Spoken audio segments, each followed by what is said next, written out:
I worked with a woman who dealt with chronic bloating for years.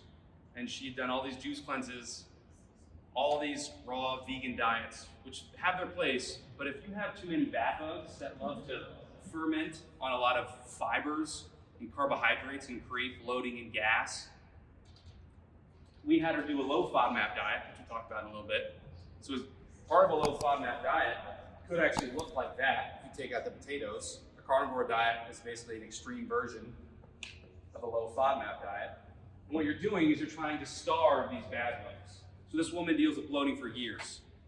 And for a couple weeks we're talking, and I'm trying to get her to think about attempting low FODMAP, but she keeps wanting to juice, and she bought a juicer. So once you buy a juicer, what are you gonna do more if you're gonna juice? So I just was patient, and I waited, and eventually she got to a point, she said, okay, like, let's try this thing.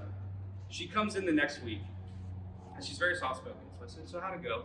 She goes, yeah, it went really good. I woke up after one day of doing it, and my bloating was gone.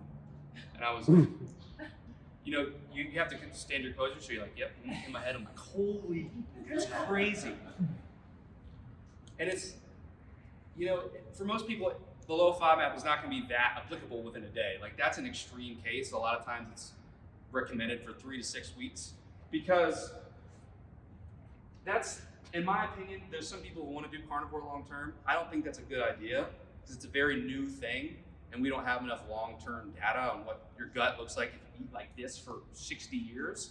But eating like this intermittently, so you can kill off some of these that don't produce these, and then you cool down after a workout, so you seal that up. You don't get the chronic symptoms. You don't get the chronic skin issues, the chronic joint pain, the chronic headaches, the fatigue.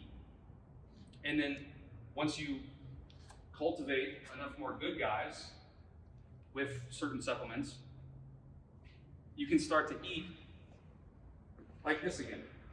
So like Joe said, if any of you have ever been to a restaurant and you had a giant raw vegetable salad and you felt terrible afterward, but you just thought, I just ate a ton of vegetables. Well, I guess this is just how it is. That's not normal. You shouldn't have so much bloating. You feel like if you do a burpee on the ground, you're not gonna be able to get up after eating like a vegan restaurant.